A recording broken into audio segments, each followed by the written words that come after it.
ఇష్టానికి మాట్లాడుతూ ఉన్నారు సనాతన ధర్మం మీద.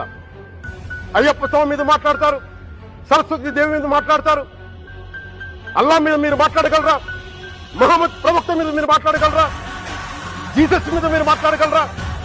అందరూ కూర్చొని సనాతన ధర్మం మీద, వినాయకుడి మీద జోకులు వేస్తారు, దుర్గాదేవి మీద జోక్ చేస్తారు, సరస్వతి దేవి మీద జోక్ చేస్తారు.